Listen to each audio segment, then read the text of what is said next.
Dear healthcare professionals, whenever we encounter a patient, we take history, do physical examination, and narrow down the diagnosis. During this process, we do some routine investigations which we do for almost all patients like complete blood count, some other investigation as a baseline investigations like creatinine or the liver enzymes, and other investigations we do to establish our diagnosis. Arterial blood gas is one such investigation which is commonly done in the emergency or the intensive care setting.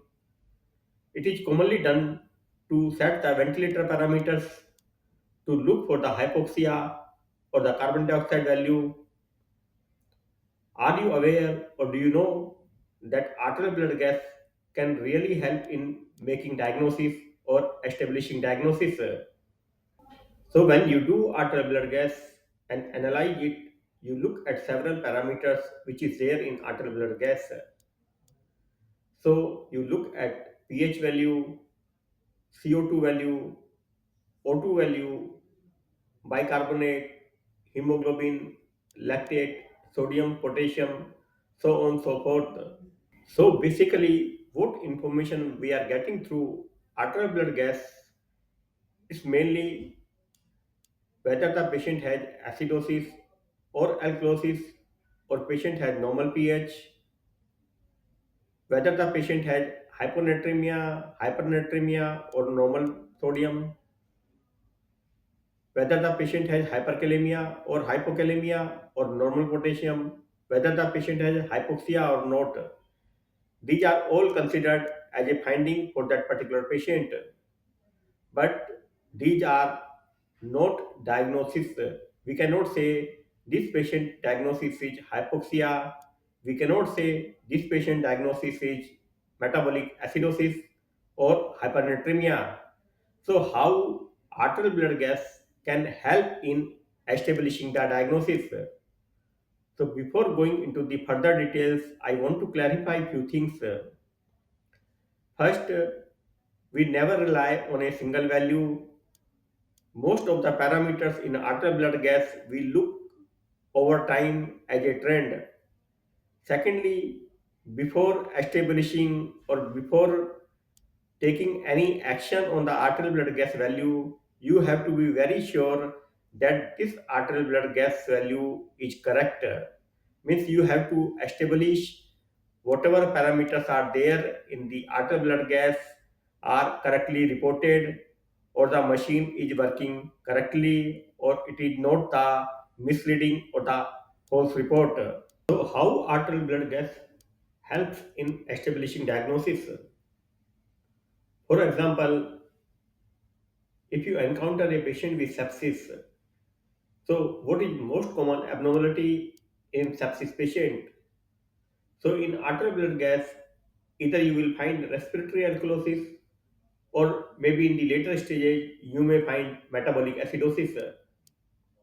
So if you look at arterial blood gas and if you find respiratory alkalosis or metabolic acidosis, then this finding in arterial blood gas correlates with your diagnosis.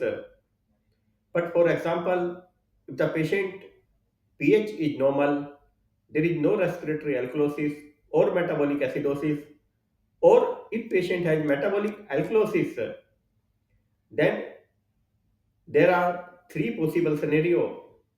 Either your diagnosis is not correct, or ABG is not correct, or you have to explain whatever is there in the ABG with the current medical condition. So, suppose if the patient has metabolic alkalosis, which is not the typical finding of septic patient, so you should be able to explain why this patient of sepsis has metabolic alkalosis. So there should be region of metabolic alkalosis in that patient. If you are not able to explain the finding of ABG with your diagnosis, then there is problem somewhere. Similarly, most of the acute illnesses has some kind of the pattern on arterial blood gas.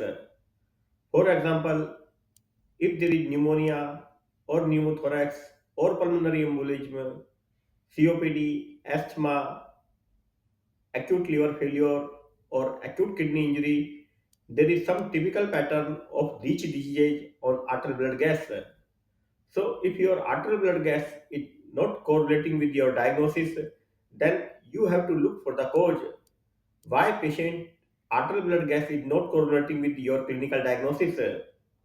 This is how we can use arterial blood gas in establishing diagnosis. Next time when you see a patient and plan to do arterial blood gas, before doing arterial blood gas or before analyzing arterial blood gas, you just have to think in your mind what the arterial blood gas will look like.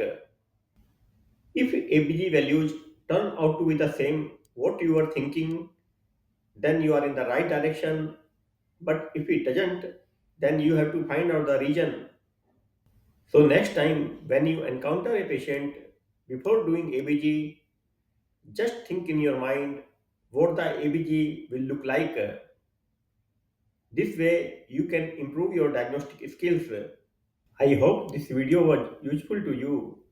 If you like this video, please subscribe to this channel and see you in my next video on some very interesting topic. Till then, bye and take care.